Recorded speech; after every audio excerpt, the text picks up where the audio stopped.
ABC General Hospital spoilers tease that Willow Tate and Nina Reeves stand accused in connection with the shooting of Congressman Drew Cain. The entire community holds its breath. The evidence against Willow appears overwhelming, stacked so high that even those who know her best have begun to question what really happened that fateful night. Yet, in the world of Port Charles, nothing is ever quite as it seems, and the truth has a way of emerging from the most unexpected sources. The anticipation in the air is palpable as family members, friends, and curious onlookers file into the courtroom for what promises to be a contentious arraignment. Nina's face is etched with worry, not for herself, but for her daughter Willow, whose entire future hangs in the balance. The relationship between mother and daughter has been fraught with complications, misunderstandings, and betrayals, yet Nina's maternal instinct remains fierce and unwavering. The weight of evidence. Drew Cain lies in recovery at General Hospital, 2 bullet wounds serving as stark reminders of the violence that erupted in his home. The list of people who wanted to see the congressman silenced has grown exponentially over the past months. His political machinations, personal betrayals, and ruthless blackmail schemes have created a rogues gallery of potential suspects.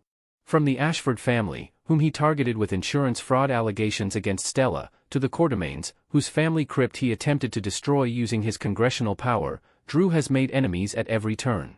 Yet despite this lengthy list of adversaries, the investigation has zeroed in on Willow with laser focus. The evidence is damning. Security footage places her near the scene. Her alibi has crumbled under scrutiny. Most devastating of all, the weapon used in the shooting, Edward Quartermain's missing gun, was discovered at Elizabeth Weber's home, where Willow has been staying. Nina's attempt to provide her daughter with an alibi backfired spectacularly when surveillance footage from her apartment building revealed she was alone at the time she claimed to be walking with Willow. This well-intentioned lie has now ensnared both mother and daughter in the legal system's unforgiving machinery. Nina faces charges of conspiracy to commit murder, while Willow stands accused of the actual attempted murder of Drew Cain. Michael's shadow. Lurking in the background of this entire drama is Michael Corinthos, whose behavior has grown increasingly suspicious. Once the sympathetic figure in the wake of Willow's affair with his uncle Drew, Michael has transformed into something darker, more calculating. His actions suggest a man who has learned too well from his adoptive father Sonny's playbook, a man willing to do whatever it takes to achieve his goals, regardless of the moral cost. Next. Tracy Quartermain witnessed Michael at Drew's house the night of the shooting, a detail that has set off alarm bells throughout Port Charles. What was Michael doing there? What did he see? And perhaps most importantly, what does he know that he's not sharing with investigators? His confidence that he won't be arrested despite circumstantial evidence pointing in his direction suggests either innocence or an extremely well-constructed defense.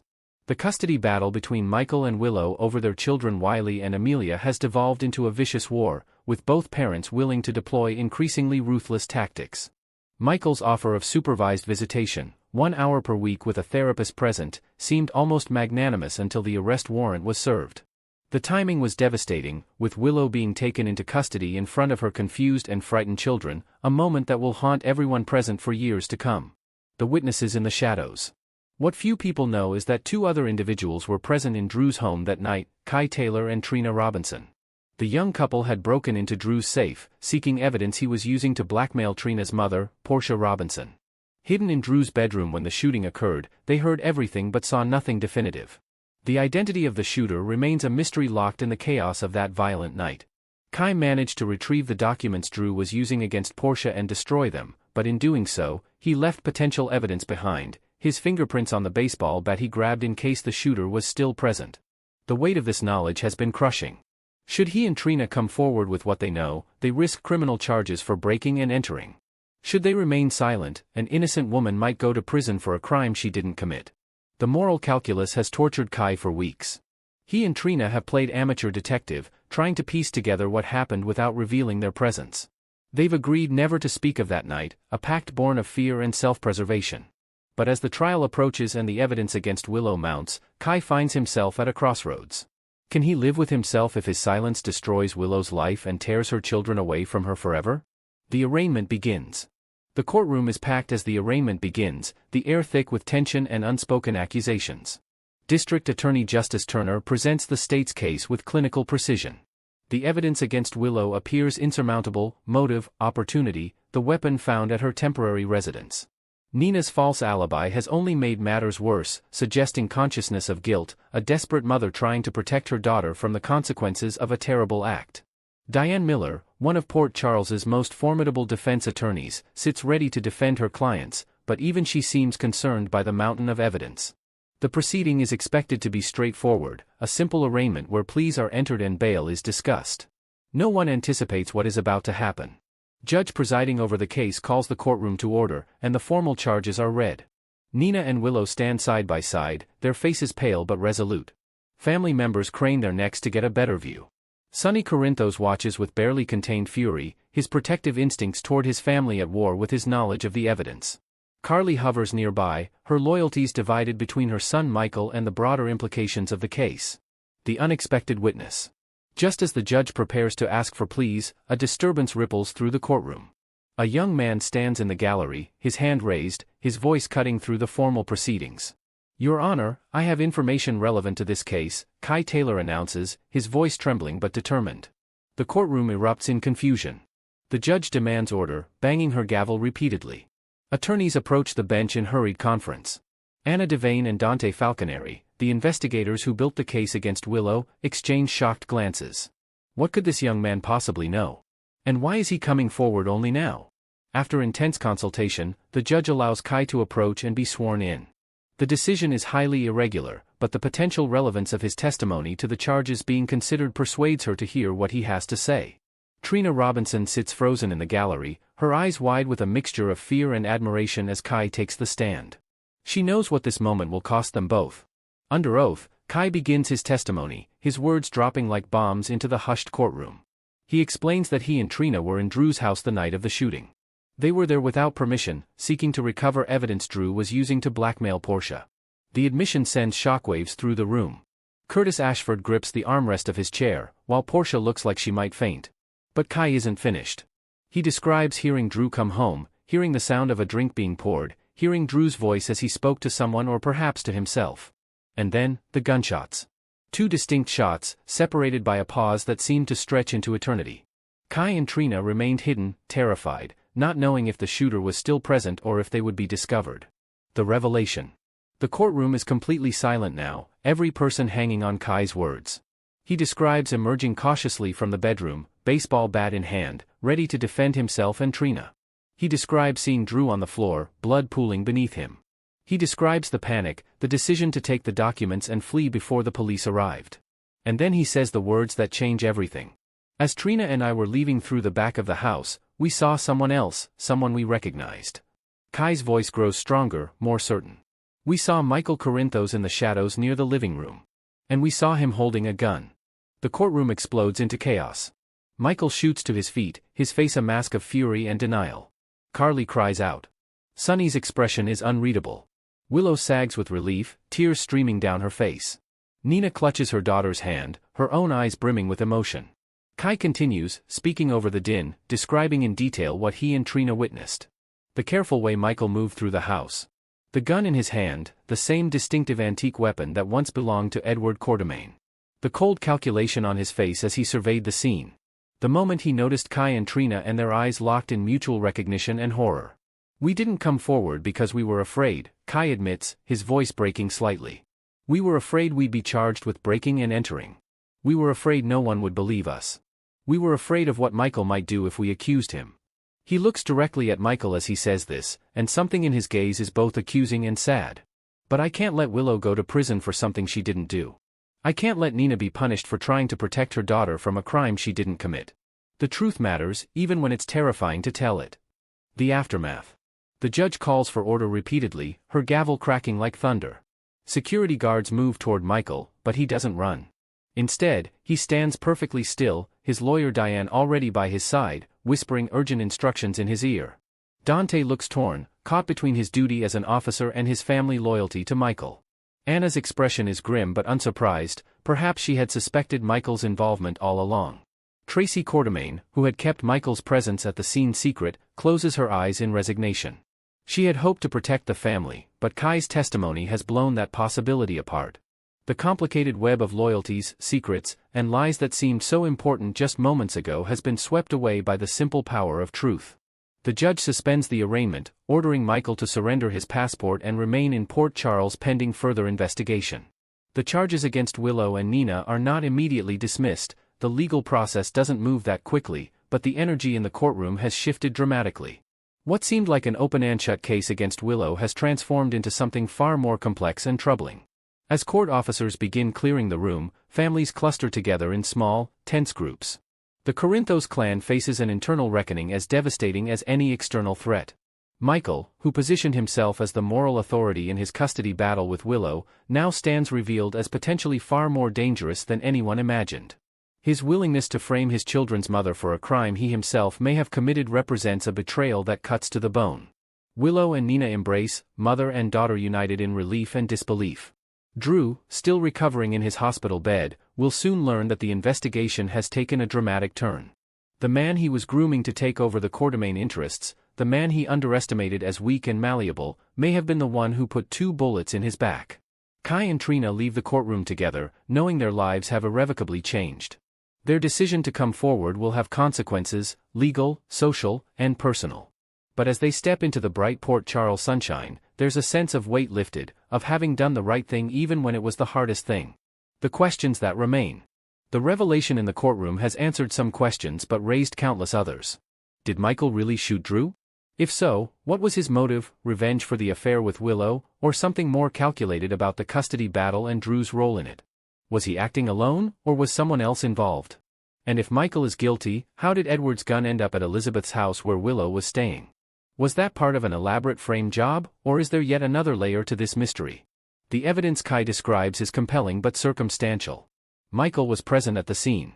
He was holding a gun. But did Kai actually witness the shooting, or did he see Michael afterward, possibly having discovered Drew already wounded? Michael's defense team will undoubtedly argue alternative interpretations of the events Kai described.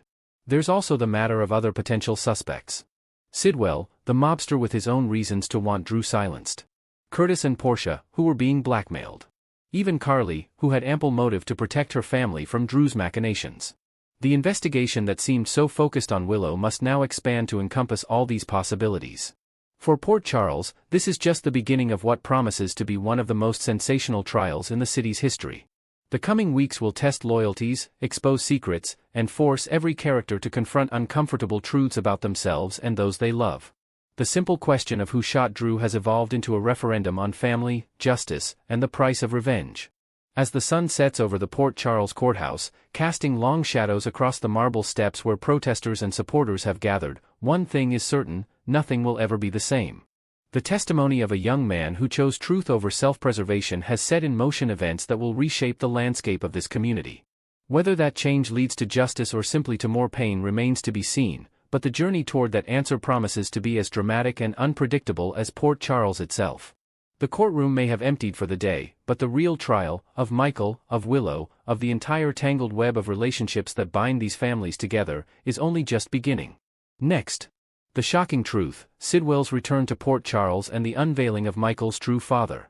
Sidwell's arrival in Port Charles isn't just about expanding his criminal empire, it's about reclaiming what's rightfully his son.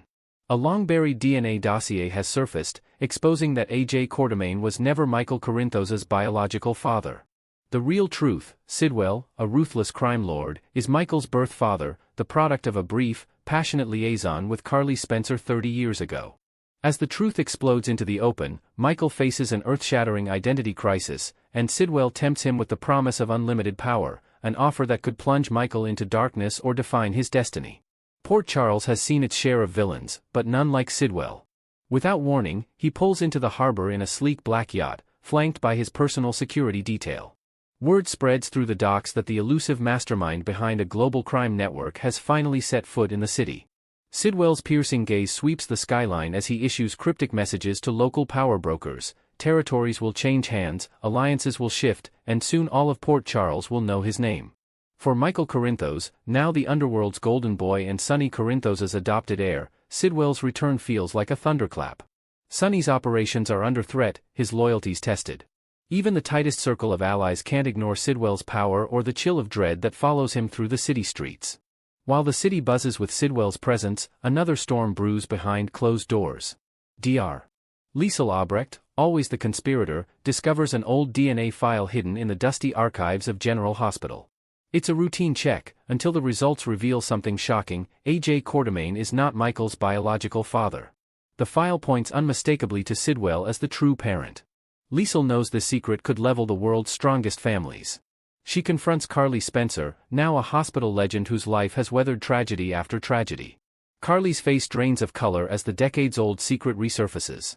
30 years ago, during a tumultuous period between AJ and Carly, she had a whirlwind fling with a mysterious man, Sidwell, though she never knew his real name. Fearing for her safety and Michael's future, Carly destroyed any trace of the truth and buried Sidwell's letters and photographs. Carly's guilt has festered like an open wound. Every time Michael expresses pride in his courtroom blood, Carly's heart aches. She's watched her son grow into a strong, principled man, but she's always lived in fear of exposure. Memories of Sidwell's veiled threats and chilling promises still haunt her. If Carly ever strayed, the consequences would be dire. Now, with Sidwell poised for full revelation, Carly understands she must confess. In a tense confrontation at the Corinthos mansion, she summons Michael late at night. Under dim lights, she coughs out the confession: Michael's true father is alive, powerful, and merciless. Michael recoils, anger and confusion colliding in his chest. Michael Corinthos has never questioned his lineage. Raised by Sonny Corinthos and molded by AJ's paternal influence, he believed he belonged to both the criminal underworld and high society's elite. But the DNA revelation rips the foundation from under him. Now he faces the ultimate existential crisis: who am I? Why do I feel an inexplicable connection to darkness? Is Sonny truly my father in all but blood, or was I always destined for Sidwell's destiny? For days, Michael wanders Port Charles like a ghost. He avoids Sonny and Sam and even Jason, his closest friends. He broods in the mobile clinic, stares at his reflection, and paces the docks. Every conversation echoes with questions. Did Sidwell orchestrate the car accident that put him in a coma years ago? Did AJ sacrifice him to protect a secret dynasty? While Michael grapples with identity, Sidwell moves his pawns. He sends an invitation to Michael: meet on his yacht at midnight. Suspense builds as Michael approaches the opulent vessel, bathed in moonlight. Sidwell emerges from the shadows, elegant, composed, an aura of danger surrounding him. Michael, Sidwell intones, his voice smooth as silk. You've always belonged to me. Now you know the truth. Michael recoils. I'm not yours, he snaps. I'm a Corinthos. I'm AJ's son. Sidwell's lips curl into a faint smile. AJ was a placeholder. We agreed Carly would raise you and I'd stay in the shadows until now. Your mother feared me, but you should embrace the power in your blood. Unexpectedly, Sidwell unrolls a ledger, a detailed map of his global operations, drug routes, money laundering channels, political bribes in 3 continents. This is your inheritance. Rule at my side, and you will wield power the world has never seen. He offers Michael a signet ring embossed with Sidwell's family crest, a symbol of true bloodline and authority. 6. The temptation of absolute power. Michael stares at the ring. It represents what he's never had: absolute power without moral constraints. For a moment, he imagines himself atop a criminal empire, dictating fate, executing vengeance on enemies. But the memory of Dante's tragic death, of how easily he almost lost Sam and Danny, flashes across his mind. He raises his gaze to Sidwell. Why now? Why risk everything after all these years? Sidwell's eyes glint. Because you are ready. Your time in Port Charles proved your mettle. You have the respect of the underworld and the loyalty of your friends. Together, we will transcend petty mob wars. He steps closer. Join me, Michael. Embrace your destiny. Or stand against me and be demolished. Back on shore, news of Sidwell's offer sweeps through Michael's circle. Sam McCall, ever devoted to Michael, pleads with him not to fall into Sidwell's trap. He's a monster, Michael. He'll destroy you and everyone you love. Jason Morgan, grim and resolute, vows to protect Michael at all costs. Sonny, sensing betrayal, readies his lieutenants for war, unaware until now that his own son may side with the enemy. AJ Quartermain, brokenhearted by Carly's confession, refuses to abandon Michael. He implores Michael to reject Sidwell's offer for the sake of their family's legacy. Alexis Davis advises Carly to stay strong. Regardless of Michael's choice, she must be there for him. Michael's nights turn restless. He walks familiar streets, wharfside, crimson offices, rosies, seeking clarity. He remembers Sidwell's stories of Carly, how he adored her spirit, how he believed they were destined to build a life together. He recalls Sonny's unwavering support during his darkest moments, the love of his friends, the joy of raising his son, Daniel. Is that not his true legacy? Or is power his birthright? The crescendo arrives at a grand gala at the Metro Court. Sidwell, ever theatrical, rents the entire top floor. Guests include corrupt officials, shell company executives, and key figures from Port Charles's underbelly. Michael storms into the grand ballroom, clad in his tailored tuxedo. The chandelier sparkles above as he confronts Sidwell before a crowd of shocked onlookers. "Stop this charade, Sidwell." Michael projects his voice. "I'm not yours to manipulate." Sidwell steps forward, raising a glass. "Let him speak. He's mine by blood, but he's free to choose." Michael gazes at the guests, some traitorous faces from Sonny's organization, others unknown. "My family and friends built what I am. You abandoned me 30 years ago. Now, I choose them." He turns to Sidwell. "Stay away from my life, or I will bring you down." A hush falls. Sidwell lowers his glass and applauds softly. "Brave words, son. We shall see how long your courage lasts." 10. The fallout and next moves. Michael's bold declaration splinters alliances. Many within Sonny's ranks doubt Michael's resolve, whispers of Sidwell's influence spread. Meanwhile, Sidwell retreats, his yacht sets sail, leaving Port Charles's harbor empty but for his ominous echo. Carly cradles Michael, tears streaming.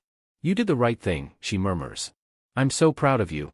Michael wraps his arms around her, drawing strength from the woman who raised him with love. But Sidwell's departure is not defeat. From a hidden office in Zurich, he watches Michael on a live feed. He taps a dossier, a carefully groomed protégé, hungry for power. The final page reads, Phase 2, the recruitment. As the dust settles, Port Charles braces for war. Sonny's empire reaffirms loyalty among his captains. Jason forms an elite task force to track Sidwell's global operations. The WSB quietly reopens investigations into Sidwell's money laundering. Carly and AJ forge a united front to protect Michael's legacy, both familial and moral. Michael, still reeling, must decide who he truly is. The blood in his veins may be Sidwell's, but the blood that courses through his heart is Corinthos and Quartermain. Will he resist the siren call of his birth father's empire, or will Sidwell's promise of power become too intoxicating to deny? One thing is certain, Port Charles will never be the same. The secret that Carly kept for decades has torn open old wounds, exposed hidden loyalties, and set the stage for a battle that transcends family feuds. In a city where secrets are currency, Sidwell holds the winning hand, unless Michael finds the strength to rewrite his destiny. As the curtain falls on this act of intrigue, betrayal, and revelation, one question lingers: when the next showdown comes, on whose side will Michael stand, and what price will he pay for choosing his true family over his blood? The answer will redefine Port Charles forever.